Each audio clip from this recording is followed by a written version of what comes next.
Hei, olen Ilkka Lahti ja Pykälä ry valmennuskurssien hallinto-oikeuden opettaja. Käydään seuraavaksi kaksi keskeistä hallinto-oikeuden käsitettä. Viranomaisen velvollisuutena on käsittelyvelvollisuus ja ratkaisuvelvollisuus. Otetaan ihan ensin perusesimerkkitilanne, vaikkapa opintotukihakemus, opiskelupaikkaa koskeva hakemus, opintotukihakemus, rakennuslupahakemus, ihan mikä tahansa hallinnollinen asia, joka tulee asianmukaisesti vireille. Viranomaiselle syntyy ratkaisuvelvollisuus.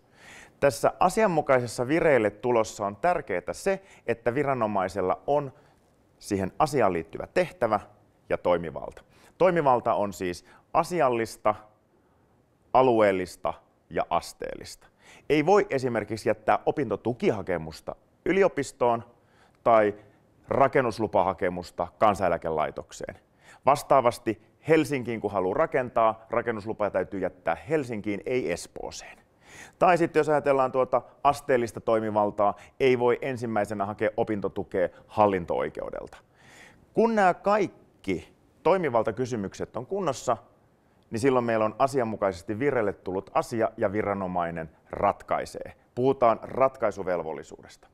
Jos jostain syystä se asia ei olisi tullut asiallisesti vireille, puhutaan vain vireille tulosta, viranomaiselle syntyy velvollisuus, mutta kyse on käsittelyvelvollisuudesta.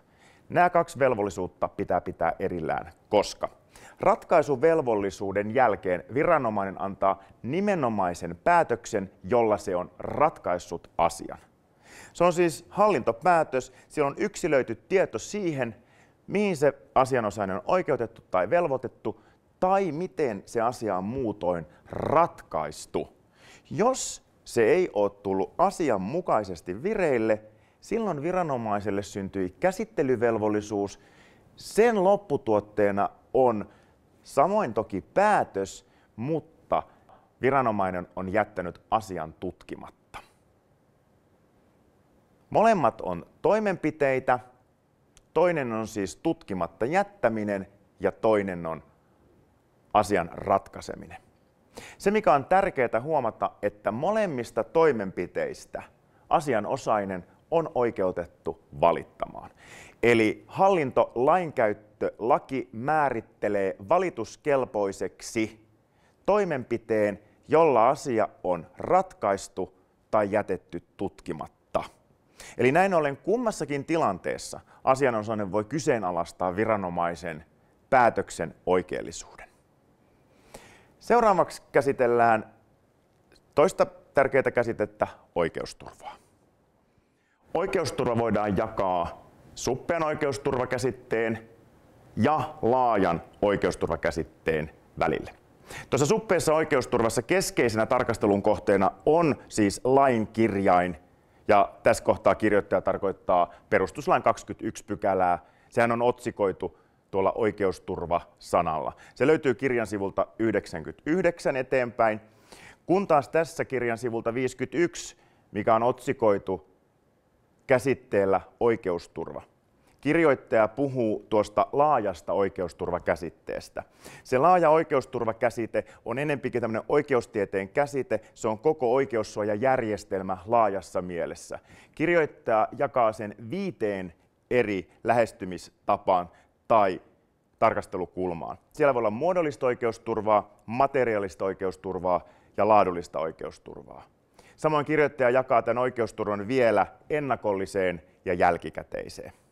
Tämä on mun mielestä tärkeää, että lukiessaan kiinnittää jo huomiota, kuinka oikeusturvakäsite, jos se tulisi esimerkiksi esseekysymyksenä, niin sitä pitää käsitellä laajasti. Se pitää ajatella sen suppean oikeusturvakäsitteen ja sitten toisaalta tuon laajan oikeusturvakäsitteen kautta. Ja miettiä vastaustilan ja tekniikan kannalta, että tulee käsitellyksi kaikki, ettei vahingossa käsittele vain pelkkää perustuslain 21 pykälää tai esimerkiksi pelkästään ennakollista ja jälkikäteistä.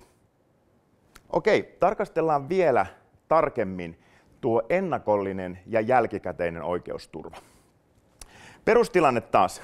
Hallinnollinen asia tulee vireille, olet jättänyt opintotukihakemuksen, rakennuslupahakemuksen.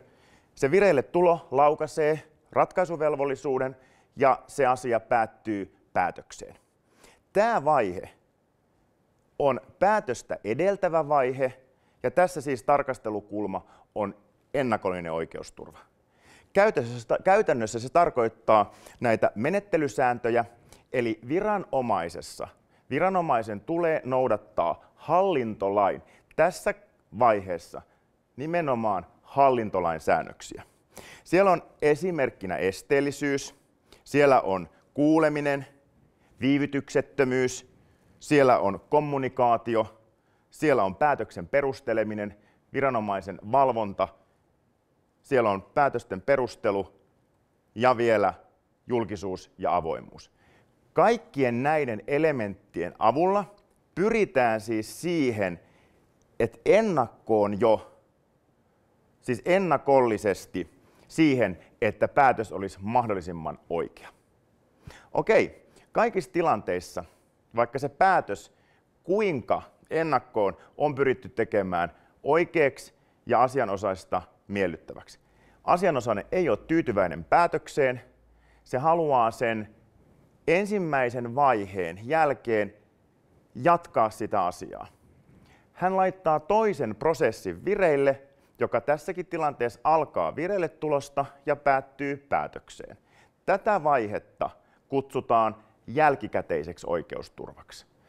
Tässä jälkikäteisessä oikeusturva-arvioinnissa tarkastelukulma on tuon ensimmäisen hallinnollisen päätöksen jälkeen tapahtuvaa, sen päätöksen uudelleenarviointia, sen jälkikäteistä tarkastelua. Tämä voidaan jakaa karkeasti ensi alkuun karkealla tasolla kahteen erilaiseen prosessiin. On siis päätöksen korjaamista ja sitten taas toisaalta on valittaminen. Eli siellä on hallintovalitus ja kunnallisvalitus. Nämä on ne kaksi keskeistä. Mutta kirjoittaja tuo esille, kuinka joissain asiaryhmissä valittamista ennen onkin oikaisuvaatimusmenettely, eli on säädetty erikseen laissa, että ennen varsinaista valittamista tuo päätös tulee vaatia oikaistavaksi. Näin ollen me saadaan jälkikäteiseen oikeusturvaan kaiken kaikkiaan 3 käsitettä: korjaaminen, oikaiseminen ja valittaminen. On tärkeää huomata, että tuon oikaisuvaatimusmenettelyn jälkeen se jatkuu valituksena, eli siinä suhteessa valitusta edeltää oikaisuvaatimusvaihe. Ja sitten taas toisaalta valituksien jälkeen voi tulla jatkovalitusvaihe. Sitten on tärkeää erottaa nuo eri vaiheet, missä se vaihe tai prosessi tapahtuu. Korjaaminen ja oikaiseminen tapahtuu viranomaisessa ja tässä tilanteessa sovelletaan hallintolakia. Kun taas valitus, jatkovalitus prosesseina tapahtuu tuomioistuimissa ja siellä sovelletaan hallintolainkäyttölakia. Käytännössä siis on hallinto-oikeudet ja korkein hallinto-oikeus. Otetaan vielä oikeusturvaan 2-3 lisäelementtiä. Jälkikäteisessä oikeusturvassa on syytä mainita vielä erikseen laillisuusvalvonta, mutta se on kuitenkin hiukan erillään ja sen takia se on tuossa kuvassa tuolla ylhäällä. Sillä ei voi muuttaa sitä alkuperäistä päätöstä. Laillisuusvalvonnalla pyritään ainoastaan valvomaan viranomaisten toiminnan lainmukaisuutta. Siellä on oikeusasiamies, oikeuskansleri, ylemmät viranomaiset ja sitten tuo EU-komissio. Mutta kirjoittaja tuo sen kuitenkin jälkikäteisen oikeusturvan yhdeksi elementiksi, koska siinä on myös se tarkastelukulma sen tapahtuneen toimenpiteen jälkeen. Jos joutuisit käsittelemään kokeessa oikeusturvaa, se on siis ennakollista tai jälkikäteistä ja keskeistä on käsitellä nuo tässä kohtaa jo mainitut eri menettelyt. Mutta olisi syytä pohtia vielä, tulisiko mainita lyhyesti virkavastuu ja vahingonkorvausvastuu. Kirjoittaja ei avaa näitä vastuita kovin paljon, mutta se toteaa, kuinka virkamiehelle voidaan vaatia rikoslaissa määriteltyä virkavastuuta ja kuinka se julkisyhteisö ja viranomainen voi joutua vahingonkorvausvastuuseen. Eli tehtävän lopussa esimerkiksi on ihan hyvä mainita lyhyesti virkavastuun ja vahingonkorvausvastuunkin elementit. Kiitos.